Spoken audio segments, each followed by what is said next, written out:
and importance of Ashura, and he affirms this great tragedy. He shows that the tragedy of his brother surpasses all other tragedies that happened. Imam Hassan alayhi salam, he himself was poisoned by his own wife. He was betrayed by many people around him, and he was forced to do a sulh with Muawiyah la'natullah alayhi, who violated the shurut even of this sulh, and this exposed Muawiyah. Of course, we know Imam Hassan alayhi salam, his situation differed. Some of the imams, their situation was not all the same. For example, Imam Baqir alayhi salam, the fifth imam, Imam Sadiq alayhi salam, the sixth imam, they were slightly more free to say a hadith and teach. That's why many hadith, and Abi Abdullah, meaning Imam Sadiq, and Ja'far al-Sadiq, and Muhammad al-Baqir. This shows us what? That they had a bit more freedom due to the governments at the time fighting each other. So each imam's time slightly differed, but all of them were madhloom.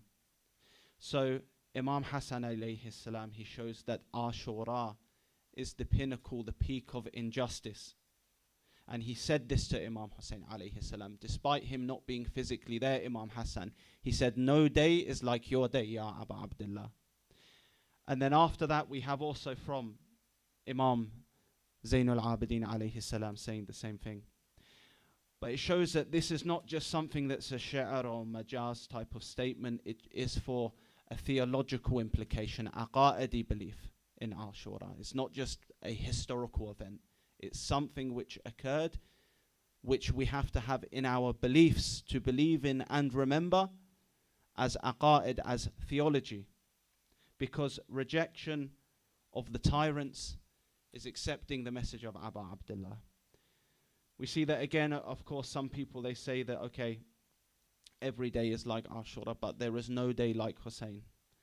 And again, this is an emphasis on the suffering and loneliness as well that occurred for Imam Hussein alayhi salam towards the end of that day when he saw all of his companions killed, and he knew after that that his woman would be taken. However, this happening, people say, okay, why did he take his women with him and children? This was an exposure to the government that you've taken captive, you took prisoner the women of the Prophet Muhammad, the women of Imam Hussein alayhi salam. It was an exposure for them. So Karbala is central to the Shia identity. And Imam Hassan alayhi salam, his statement, it shows his position on Karbala, showed that it was the highest standard of sacrifice, faith, and submission to God. Salli ala Muhammad wa ala Muhammad. Allahumma salli ala Muhammad wa ala Muhammad. Now he said that no day is like your day, Aba Abdullah. And Imam Sajjad, the fourth Imam who survived Karbala, he also said the same statement. But what's the difference here? The difference is that Imam Sajjad alayhi salam was an eyewitness to what happened at Karbala. People cry in the majlis. Why? Because they imagine what happened. They think of their own son, for example, their own baby being killed and pierced in the neck. And they see that this is an emotional scene. So what about being there on the day of Ashura? Imam Sajjad alayhi salam seeing his father be slaughtered, seeing his brothers be slaughtered, and seeing the oppression of the women. So Imam Zainul Abidin, he's not quoting a distant tradition. He was physically present and he witnessed his father abandoned, surrounded by the enemies, who burned the tents of the women and children, who stole, who looted their belongings. He witnessed this. So when Imam Sajjad alayhi salam says, no day is like your day, Aba Abdullah, he says it with first-hand account and witnessing this. So this is an embodiment of grief. And then it shows that Imam Sajjad alayhi salam, he was so grieved by this that it says for 35 to 40 years that he was seen constantly grieving when food or water was placed in front of him. It says that he would remember how his father was denied a drop of water when it was put in front of him. You see, sometimes the ulama, they say when you drink water, it is good to remember Imam Hussein alayhi salam and send la'na on Yazid. And then some of these stupid Wahhabis, what do they say? They say, no, why You remember Allah when you drink water. Why you remember Hussein? We say, oh foolish one. Remembering Hussein is remembering Allah Azza wa Jal. Allah, what does he say in the Quran? أطيعوا الله وأطيعوا الرسول وأولي الأمر منكم. أولي الأمر is what? The Ahlul Bayt alayhim salam. So ta'ah, obedience to Rasulullah, is obedience to Allah. Remembering Hussein alayhi salam when you drink water is equivalent to remembering Allah Azza wa Jal. And this was a sunnah of Imam Sajjad. Imam Sadiq, he says, when my grandfather Zainul Abidin cried and wept for 40 days for the slaughter of Hussein and his sons, brothers until his death, this was to the extent that others were concerned for his well-being and for his sight, that he was never served water except that he wept for Abu Abdullah. And again, some people say that, okay, about weeping, we see some reports that he also wept blood. He wept blood. Blood came out of his eyes for Imam Hussein alayhi salam. Now some say, okay, is this possible? Yes, scientifically even. Some of the scientists say on extreme grief or trauma, in rare cases, one can weep blood. So either some say, okay, it's metaphorical that I will weep blood, like I'll weep very intensely. However, we say this is possible, according to the scientists, that one would weep blood. So we say that this is possible and probably true, and it is true that Imam Zainul Abidin alayhi salam, he wept blood at his anguish, at his sadness for what happened, because he witnessed it with his own eyes. So it shows that he cried for his father, family, companions. He didn't drink water without tears, and his grief was so intense, others were worried for him. And in Ziyaratun Nahiya, again, this thing about crying blood is also mentioned. It says that Imam Mahdi, he says, I will indeed cry for you day and night, and I will weep blood for you instead of tears. Again, a reaffirmation, it's repeating the action of Imam Zain al-Abidin alayhi salam, that Imam al-Zaman, Imam Mahdi, will also weep to the extent of blood. If we go down as well to another tradition, well, obviously I mentioned that medically it's possible. As I said, it's rare, but medically documented. But if we go to another tradition, we say Lady Zainab salamullahi alayh. So she also witnessed this. Imam Zain al-Abidin alayhi salam was there, and Lady Zainab salamullahi alayha, on the day of Ashura, she saw the heads that were paraded and the rejoicing of Banu Umayyah when they saw that they had captured the women of Rasulullah sallallahu alayhi wa alayhi. And what was her reaction to this? It says that in history that Lady Zainab, she was in the hawda, the type of carriage. And then when the women and children of Imam Hussein and his family were brought to Kufa as captives, Lady Zainab found the chance to deliver her speech to the people of Kufa, in which she condemned the people of Kufa for their treachery and betrayal, their khiyana. She condemned them for that. During her speech, there was a sudden uproar of people. And this was because the heads of those killed in the Battle of Karbala were brought and shown and paraded. So while this happened, and the head of Abi Abdullah, the radiant head, the bright head of Imam Hussein alayhi salam was shown, Lady Zainab salamullahi alayha, she turned around and saw this, and at that stage she hit her head on the carriage, and through her veil they said that they saw the blood coming through. This shows again, blood is an expression of what? Intense grief for Abi Abdullah. So Lady Zainab salamullahi alayhi, and this is accepted by ulama such as Sayyid Sadiq Rouhani, where he says that blood was seen coming out, and she hit her head out of intense grief for Abi Abdullah. So we have in the ziyarah of Imam Mahdi that I will cry blood for you, Ya Abu Abdullah. That Imam Zainul Abidin alayhi salam, he cried to the extent of blood because he witnessed on that day. If any of us witnessed that, probably even we would faint and pass out. And then again we see Lady Zainab salamullahi alayha, she hit her head out of grief and the blood was seen coming down. So this shows that if you want to understand pain, injustice, sacrifice and divine purpose, look at Karbala. Salli ala Muhammad wa ala Muhammad. Allah.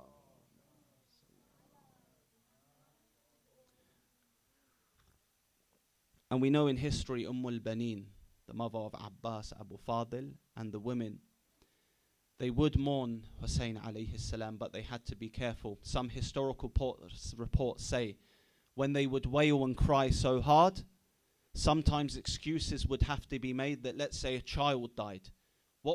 Because if the people of the army, of the government, the spies of the government, they would think, why such intense weeping? And they had to make excuses for this. Otherwise, they would break up these gatherings and kill the mourners of Abu Abdullah. Just like we see now in history, how many times have been killed? How many people have been killed for mourning Abu Abdullah? So one question that comes is about fasting. So now obviously we see, as I've mentioned, today is us mourning the grandson of Rasulullah sallallahu alayhi wa sallam. But for mukhalifeen, for those who claim to follow the sunnah, say Ahl Sunnah, it is a day of celebration. To the extent that in Morocco, yes, they go in the street, they spray water guns at each other, they give out sweets, they dance around. They did this, why? To cover Ashura. Now I'm not saying these people doing muta'ammid, that on purpose, but because this tradition has continued from Banu Umayyah, they don't even know why they're doing this. So I'm not saying some, yes, there'll be some on purpose, they celebrate to ignore Ashura, bila shak. However, these people, they've been fooled, they don't know. Many of them are our brothers and sisters, they've been fooled that they just celebrate, not knowing the true reason. I myself, years ago in Brighton, when it was Muharram, I said, let me go to a Sunni mosque in Brighton to see if they mention anything about Abu Abdullah on the 1st of Muharram. I went to this mosque and I listened to them, and not one thing was mentioned the whole hour when they were talking about Muharram. Rather, this is a new year, great time for us. Yes, it's Muharram. And you see again, their kids are raised on not knowing this. But where does this originate from? Some of them might come to us and they say, in your books it says you should fast on Ashura. It says that the Messenger of Allah fasted on Ashura. Rasulullah kan yasum fi yawmi Ashura, hadha mawjood fi kutubikum. What do we reply to this? We say that yes, this report is found, but how do we answer? So one qaida that we have is that if certain traditions, they are the same as what's found in Ahl Sunnah, for example in fiqh, then we say this is possibly due, why? To taqiyya. For example, Ali bin Yaqtin, the Imam ordered him what? To do wudu in the Sunni way. Why? Because he was going to get found out by what? The tyrants of the time. And they spied it on him. If they had seen him do wudu like this, not washing his mouth, his face, he would have been killed. But when they did spy on him, he did wudu this way in taqiyya. And then what? He was not killed for this. The same with other practices. If your life is in danger, you can conceal your faith. You can pray like this if your life is in danger. You don't use a mur or a turba. So taqiyya is one of the rulings where the Imam, they make it clear to their followers. They say the Sunni ruling because of taqiyya. If they say the Shia ruling in certain circumstances in history, they'd be slaughtered. We have hadiths in Al-Ghayba from Nu'mani. The Imam sometimes would say to his companions, do not say this particular secret. Some of them would not listen. When they would say the secret, they would be cut by the sword and killed because of that. So one reason we say is taqiyya, because we have other ahadith which say that the people who fast, who do Sawm on Ashura, they do it from the Sunnah of Banu Umayyah. So one hadith says in our books, Rasulullah fasted, the others explain. So when we bring them together, we say one of them must be in taqiyya, otherwise there's tanaqud, right? However, even the narration which says Rasulullah fasted, it doesn't say because of any type of celebration or because of Jewish people or because of Musa alayhi salam, as they say. Let's look at some of these narrations. Imam Sadiq said, I was asked about the fasting on Arafah, on the day of Arafah. He said it is an Eid for the Muslims and a day of dua and asking. What about the fasting on Ashura? He asked Imam Sadiq. He said, that is the day when Imam Hussein was killed. So if you're someone who is happy, you're happy at someone else's grief, then fast. So the Imam is saying, yeah, fast. On this day, if you're happy at the musibah of Abu Abdullah, then fast on this day. He then says that the Umayyads vowed that if Hussein was killed, they would take that day as an Eid for themselves, fasting out of thankfulness and making their children joyful. This became a tradition from Bani Abi Sufyan until today. Therefore, they fast on that day and they bring joy to their children and they thank Allah on that day. So what? This became a sunnah of Banu Umayyah, that they fast on that day. This is what the Imam is saying. Now what about imsak? Yes, some ulama mention on the day of Ashura, you can abstain from food and drink for a certain period without the tension of fasting. You're not fasting. So let's say in the morning, you don't eat or drink anything. And after dhuhr, you have something very simple like water, yogurt and bread. This is a type of showing your mourning, your sadness with Abu Abdullah. But it is not fasting, because why? Fasting is seen as something as thankfulness to Allah Azza wa Jal. So Imam Sadiq, he says here that this became a tradition among the people of Abu Sufyan, and they fast, they bring joy to their families on this day. And he says that then fasting is not for calamity but only for thankfulness.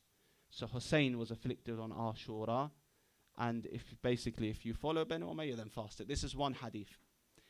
If we go to a next hadith, someone asked Imam Sadiq, and he says what? Whoever fasts on Ashura shares the fate of Ibn Marjana, la'natullah alayh, and the nasab of Ibn Ziyad.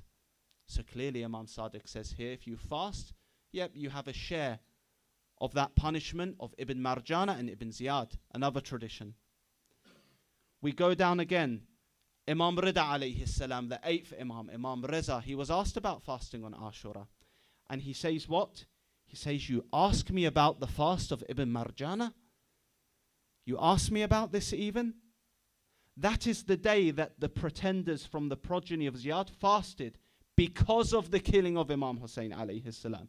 It is a day that the family of Muhammad and the people of Islam see it as an evil omen. What does it mean? Like a bad day, a day of misfortune, unlucky day. That day, the people of Islam consider it a misfortune, and it cannot be fasted. So again here we say that either these hadiths about fasting, obviously in their books it's from Banu Umayyah, it's fabrication. But in our books, either it's fabrication, it's a false hadith because not every hadith is sahih, or we say it's in taqiyah. And we go with the hadiths where the Imam said that if you fast, it's like fasting of Banu Umayyah. Now, some of our Sunni brothers, they don't necessarily know this. They fast because they think it's a tradition of Prophet Musa alayhi salam, and the Prophet did this according to their hadith. But this is a cover-up for what happened on the day of Ashura. And many of them admit this, that they did not ever hear about Ashura. Remember the Grand Syrian Mufti?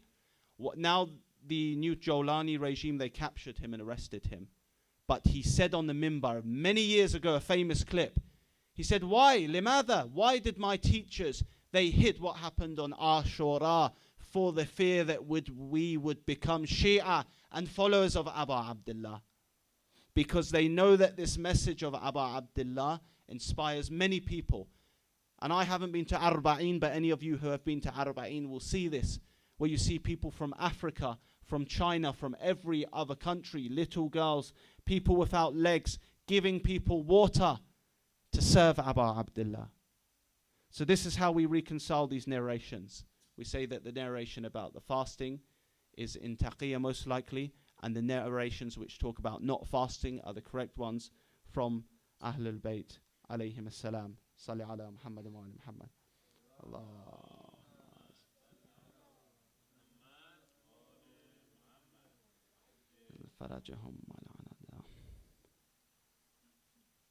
So we continue. This was just a short speech about this matter, and we continue to give a short maqtal in English.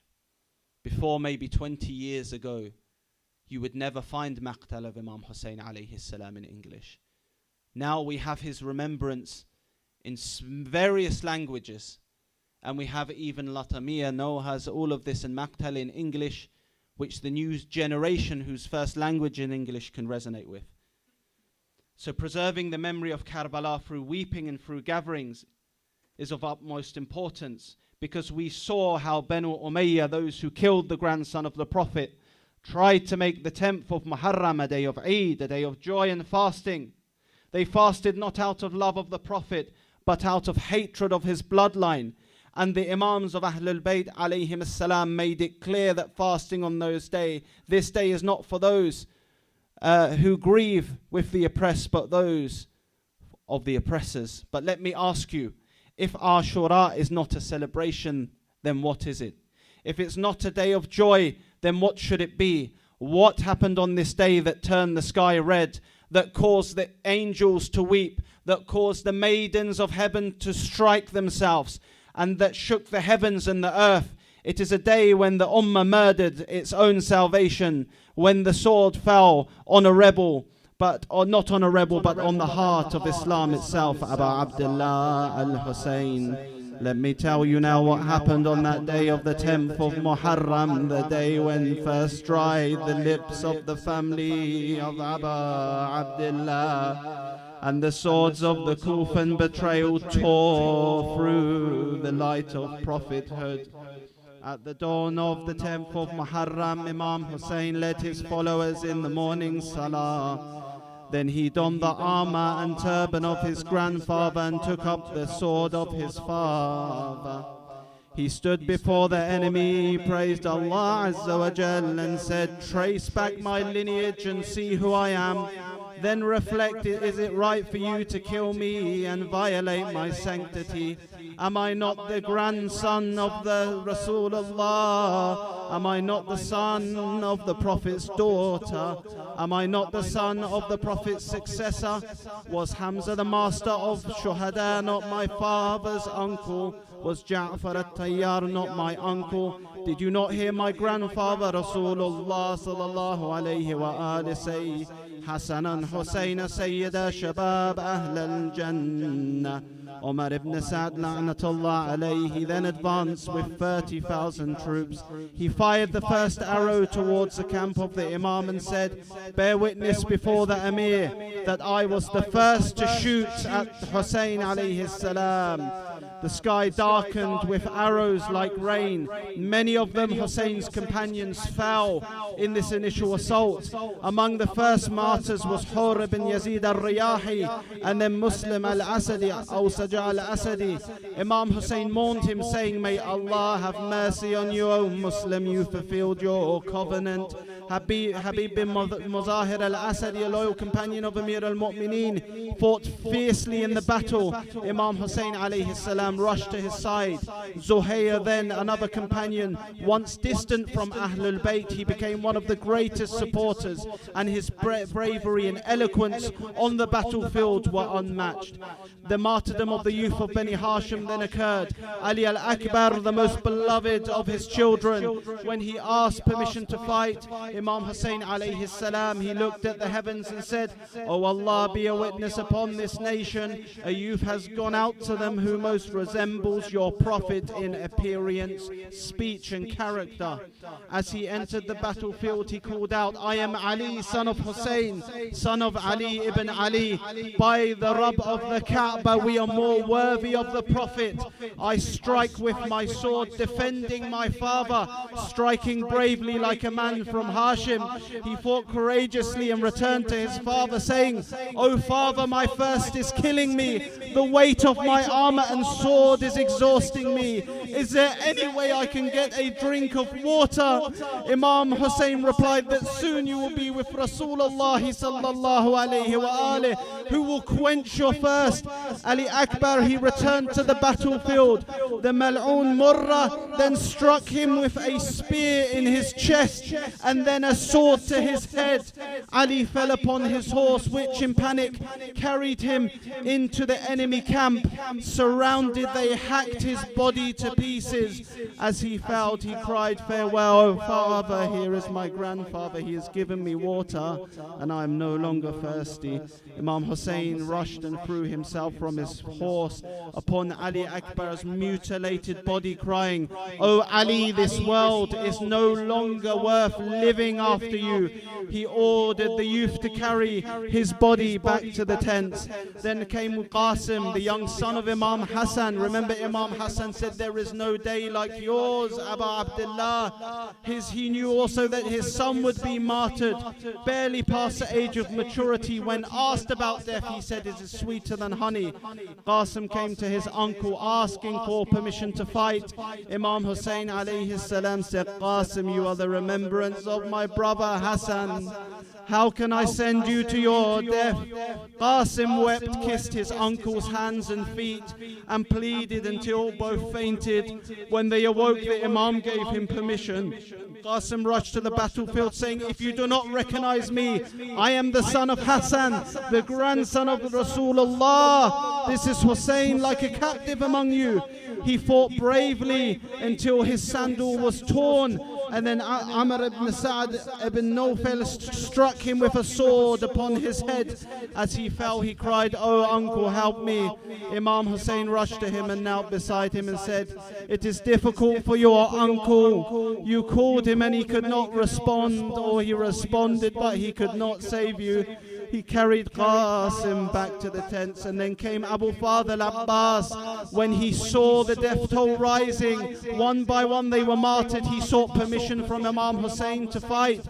"Brother Abbas, you are my alamdar, you are the commander of my army.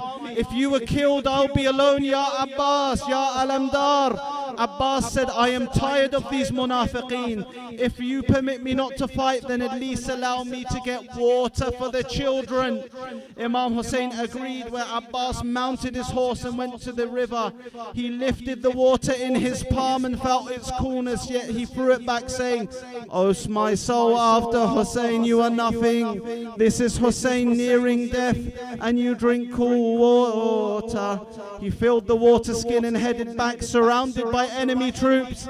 And then after that, his right hand was severed. Abbas cried, "Wallah, by Allah, if you cut off my right hand, I should continue to defend my religion." And then the truthful Imam, the grandson of the Prophet. And then after that, he was struck in his left hand. "Oh my soul, do not fear the believers and receive glad tidings of Allah's mercy." He was then struck with 300 arrows, one piercing his eye, another his chest, one shredding the water, and then with a blow with an iron mace on his head. Abbas fell to the ground and said, "Oh my brother, come to your brother's side." Imam Hussein rushed to him in his final moments. Abbas said, "Do not take me to the tents. I am ashamed that I could not bring water for Ruqayya." And then we have now for Imam Hussein alayhi salam. Imam Hussein, he came with his 6-month-old infant Ali Asghar, pleading for water. And then Harmala shot a 3-headed arrow, piercing the baby's throat. Hussein held up Ali Asghar and said, "Oh Allah, accept this sacrifice for me." With no one left, Imam Hussein alayhi salam rode into the battlefield alone. He was wounded, bloody and exhausted, but cried, "Is there anyone to help us? Is there anyone to defend the family of Rasulullah?" Surrounded, he was struck from all sides. Imam Hussein, he fell down from his horse. Shimmer approached and kicked him and sat upon his chest. He grabbed the Imam's beard and struck him 12 times, severing his blessed head. The heavens wept, the earth trembled, his noble head was raised. The head of Imam Hussein was raised on a spear. Zainab salamullahi alayha, she witnessed this tragedy and cried out, "Oh Muhammad, this is your Hussein covered in blood. Oh Muhammad, his limbs have been chopped off and scattered on the plains of Karbala, ya Aba Abdullah.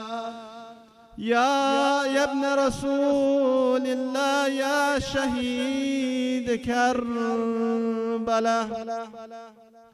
Inna lillah wa inna ilayhi raji'un.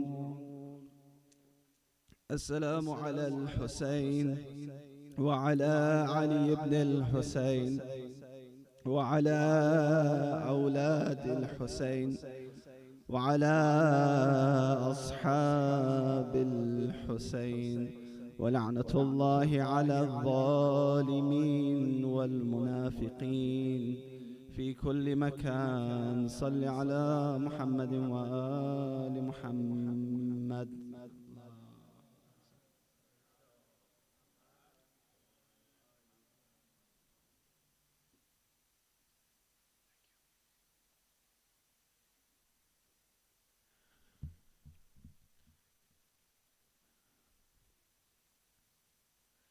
So, inshallah, we will have a very short story. There is no story left, by the way, right now. So, bring all of your children close to you.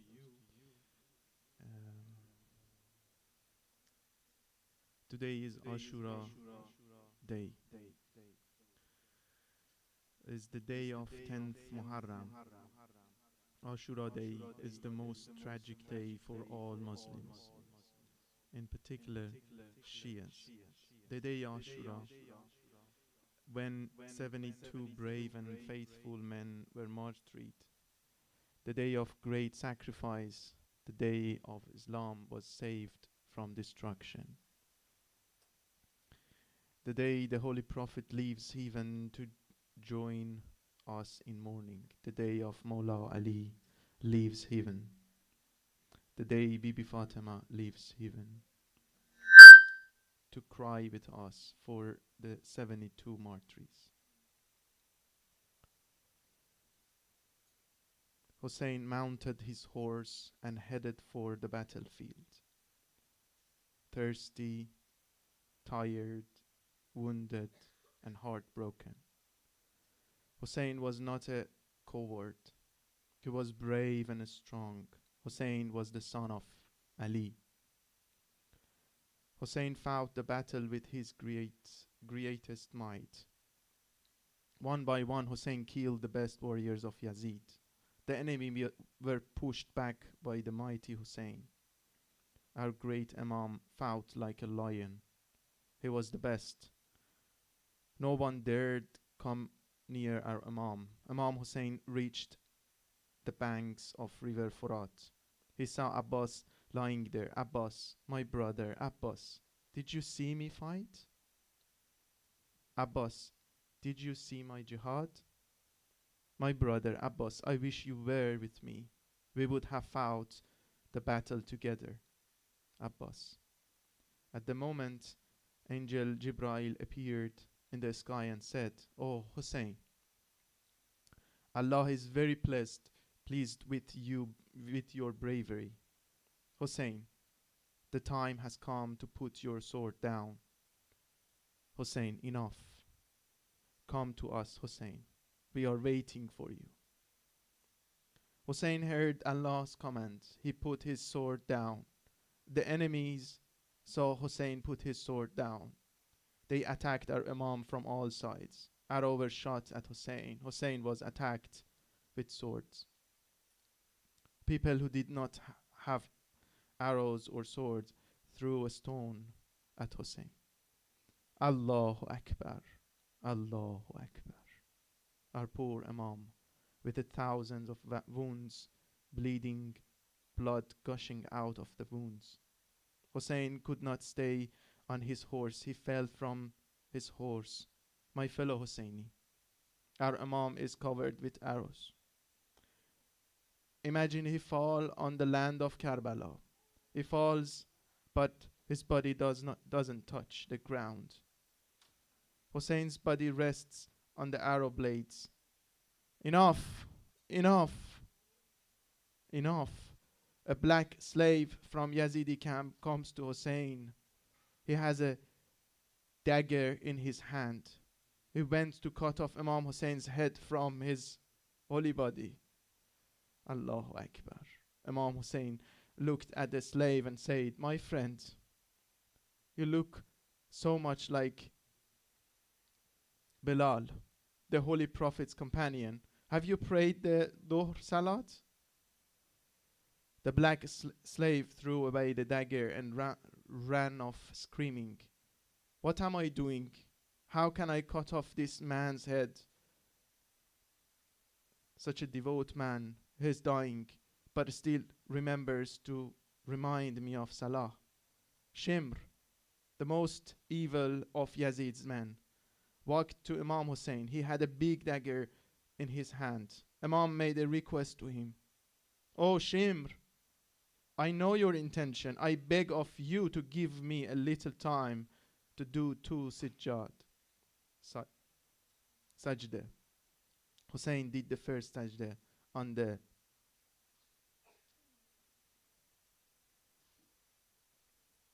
musalla of arrows.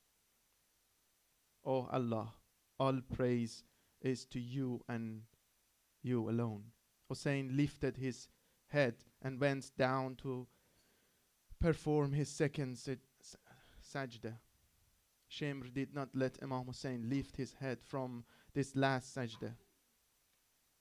The earth trembled, the sky turned black. Jibreel carried out, "Hussein has been killed in Karbala. Hussein has been killed in Karbala." Bibi Zainab saw his brother's head on the lands. She cried out, "Inna lillah wa inna ilayhi raji'un."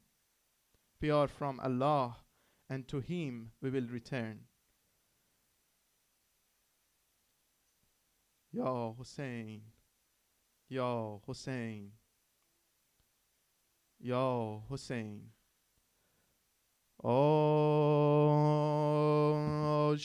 آشورا بود آسمان شد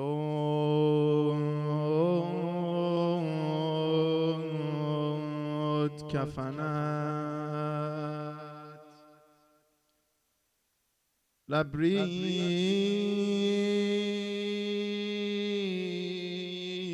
لبریز گل زخم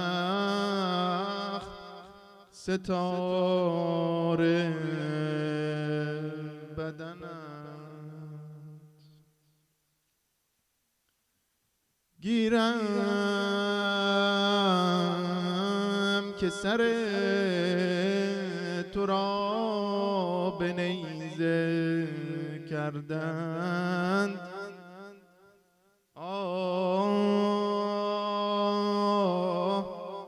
زیر سم اسب‌ها شمی کرد تنت حسین آرام جانم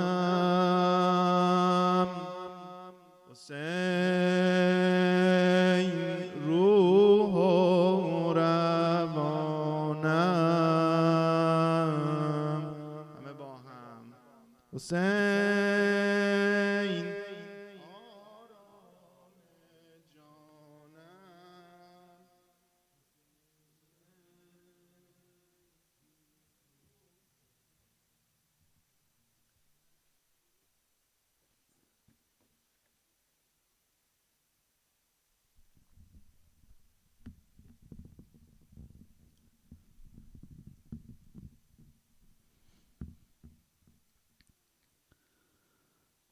صلى الله عليك يا أبا عبد الله صلى الله عليك يا مظلوم صلى الله عليك يا عطشان يا من بذل مهجته في سبيل الله.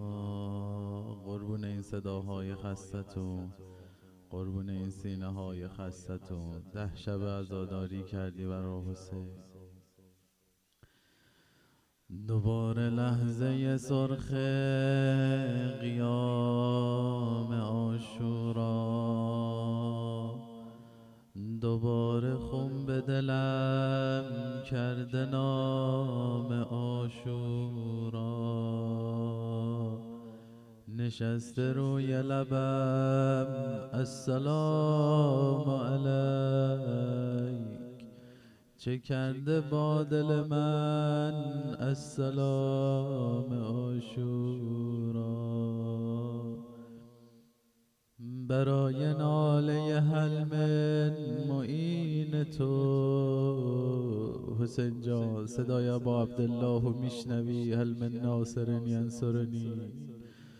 برای ناله هل من معین تو لبیک،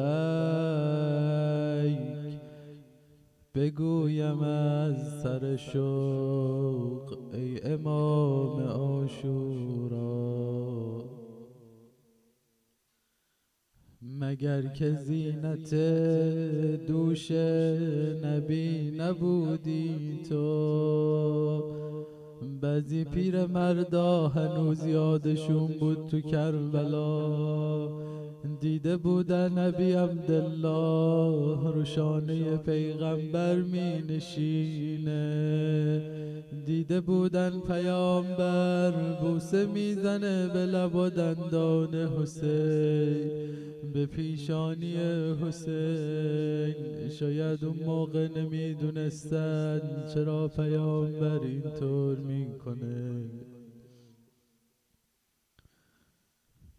مگر که زینت دوش نبی نبودی تو، چه شد شکسته شدان احترام عاشورا.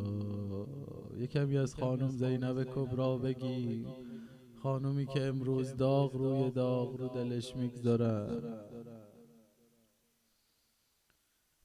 با داغ مادرش غم دختر شروع شد، با داغ مادرش غم دختر شروع شد.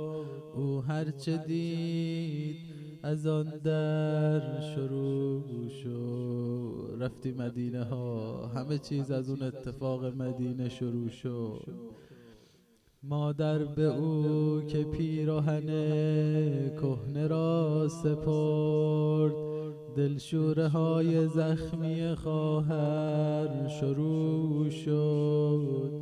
باور نداشت آتش آن اتفاق را، تا عصر روز حادثه باور شروع شد. یکم با هم زمزمه کنیم بلدی ها. او میدوید و من میدویدم، او سوی مقتل من سوی قاتل، او می نشست و من می نشستم، او روی سینه من در مقابل. روزه عاشورا همینه ها. او می برید و من می بریدم، او از حسین سر من از حسین دل. حسین حسین حسین جان، همه زمزمه کنن حسین حسین حسین حسین حسین جان.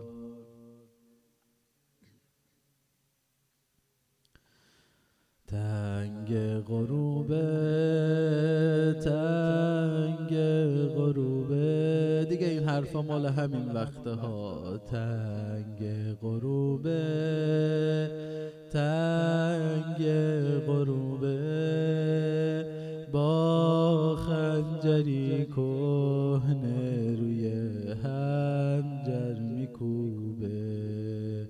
بارون میباره بارون میباره، پر پر نزن که خواهرت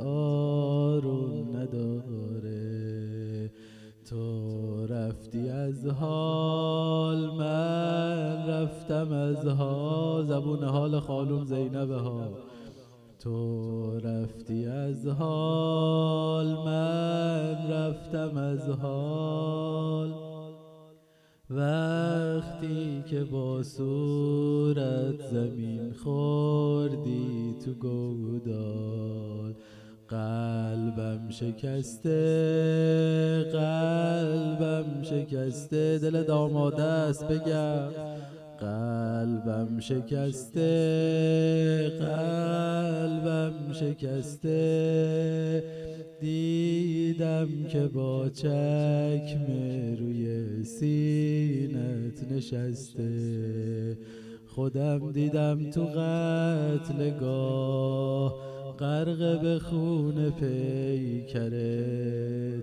خودم دیدم پنجه زده یکی به اون موی سرت. اینا رو خیلی باز نمیشه گفت، دیدی میخوان سر ببرن چجوری سر رو میگیرن.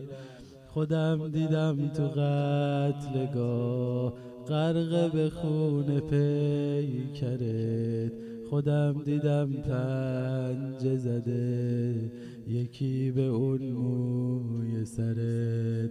حسین من، حسین من، حسین من، حسین من. هم نمایی کن حسین من، حسین. افتادی از پا، افتادم از پا، شد قتلگاه از خون پاکت مثل دریا. ای پاره پیکر سردار بی سر، پیراهنت رو از تنت بردن برادر. غرور من شکسته شد پیش نگاه مادرم، شرمندم که پیش تو لگد زدن به پیکرم.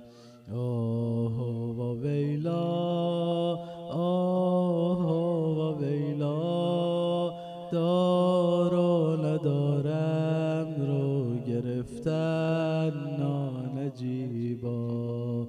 ای یار زینب، سالار زینب، میخنده نامحرم به چشم زار زینب. سر تو را به نیزه ها زدن جلو چشای من. ای قاری نیزه نشین قرآن بخون برای من.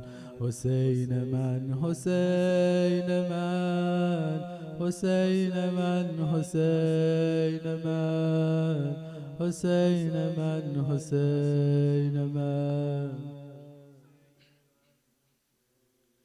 مثل عصر عاشورایی دیدن آب رو باز کردن، دیدن دامنه یه دختر آتش گرفته، دویدم دامنش و خاموش کنم.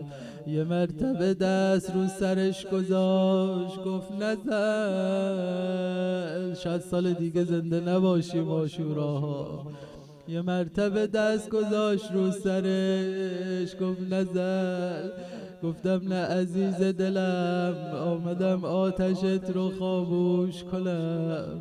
یه ظرف آب بهش دادم حتما تشنه ای. ظرف آب رو گرفت گفت آی مرد، میبینم ما اهل بیت رو دوست داری. یه سوال ازت دارم بگو ببینم قتلگاه کدوم بره. آخه بابام میرفت جنگ تشنه بود، این آبو براش ببرم. اما امان از لحظه ای که اسب بی صاحبش برگشت. های های های همه زن و بچه ها ریختن دور از هر کسی یه چیزی میگه. یکی میگه بابام رو کجا گذاشتی؟ یه دختر اومد جلو گفت آی از بابام میرفت میدان تشنه بود، بگو ببینم آبش دادن یا نه. هرچه صدا داری بگو حسین حسین.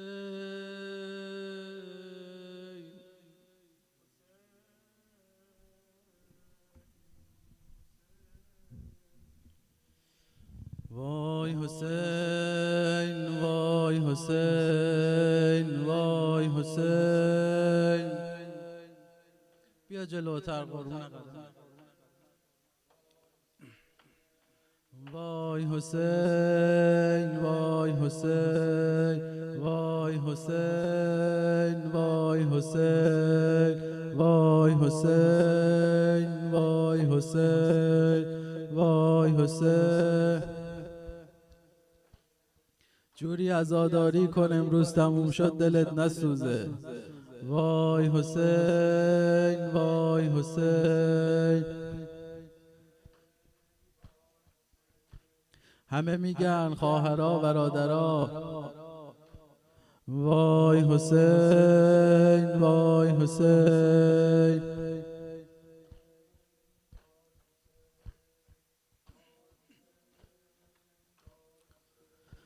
مونده به روی خاکا خونیم بالا پر تو. مونده به روی خاکا خونیم بالا پر تو. نمونده حتی جای بوسه بر پیکر تو. نمونده حتی جای بوسه بر پیکر تو. من بمیرم غرق خون شد تنت، پیش چشام غارت شد پیرهنت. پیش چشام غارت شد پیرهنت. تو رفتی و قسمت من همراهی قافله شد. تو رفتی و قسمت من همراهی قافله شد. روی لاله ها چه کبود از دلداری هرمله شد. کجایی یاور زینب کجایی یاور زینب عزیز برادر زینب عزیز برادر.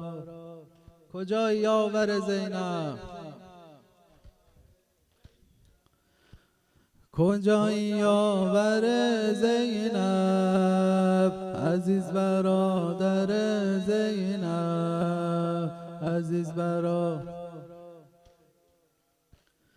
بدون تو میبینم دیگه مرگم رو هر دم. بدون تو میبینم دیگه مرگم رو هر دم. بدون تو نصیبم شد دلتنگی و ماتم. بدون تو نصیبم شد دلتنگی و ماتم.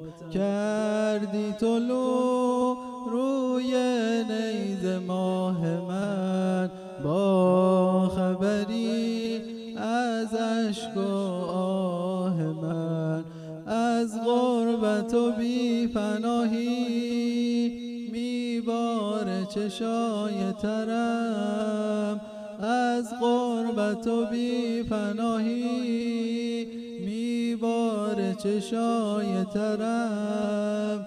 غارت شد خیمه هامون کو ساقی اهل حرم.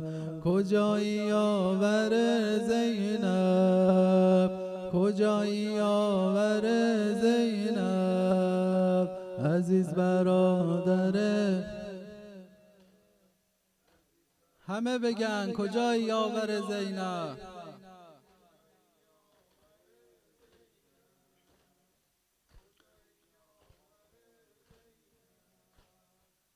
عزیز برادر زینب حسین وای وای وای وای وای وای وای وای وای وای حسین وای وای وای وای وای وای وای وای وای وای وای وای حسین وای وای وای وای وای حسین وای وای وای وای وای وای وای وای وای وای لشکریان خیره سر چند نفر به یک نفر لشکریان خیره سر چند نفر به یک نفر فاطمه گشت خون جگر چند نفر به یک نفر خواهر دل شکسته اش همراه دختران او زند به سینه و به سر چند نفر به یک نفر حور و ملک به زمزمه وای غریب فاطمه حور و ملک به زمزمه وای غریب فاطمه حضرت خضر نوحگر چند نفر به یک نفر آه فغان مادرش به قلب سنگی شما آه فغان مادرش به قلب سنگی شما مگر نمی کند اثر چند نفر به یک نفر امورم حق ندارد و همه هجوم میبرند مرد نبوده ای دگر چند نفر به یک نفر ز کربلا اومدم این دل جا مونده تو حرمه ز کربلا اومدم این دل جا مونده تو حرمه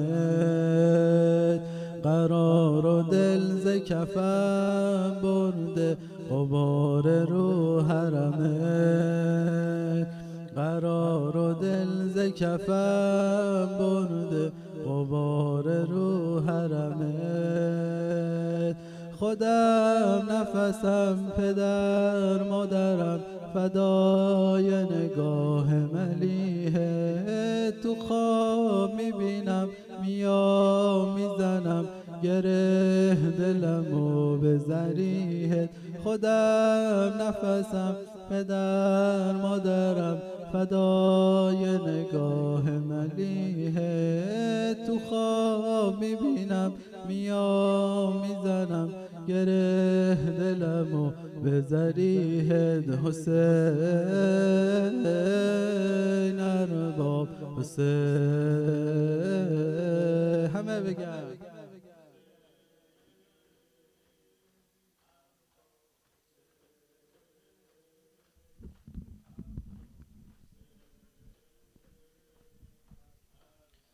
تا میان روضه‌ات تا میان روضه‌ات ما را مکان دادی حسین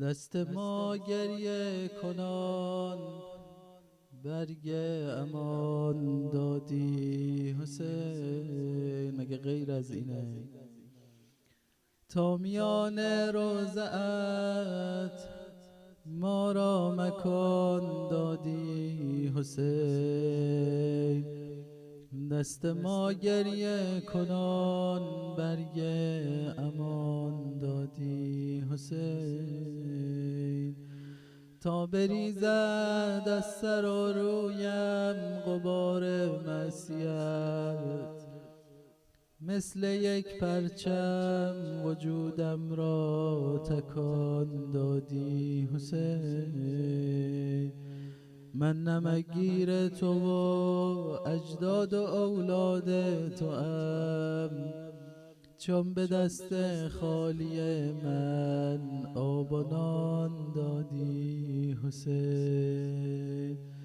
دوست و دشمن ندارد بخشش تو حیدریست. خاتمت آهن به دست ساربان دادی حسین. اللهم جل ولیک الفرج. خدایا تعجیل در ظهور آقامون امام زمان بفرما. خدایا این قلیل توسلات به احسن وجه از ما قبول بفرما.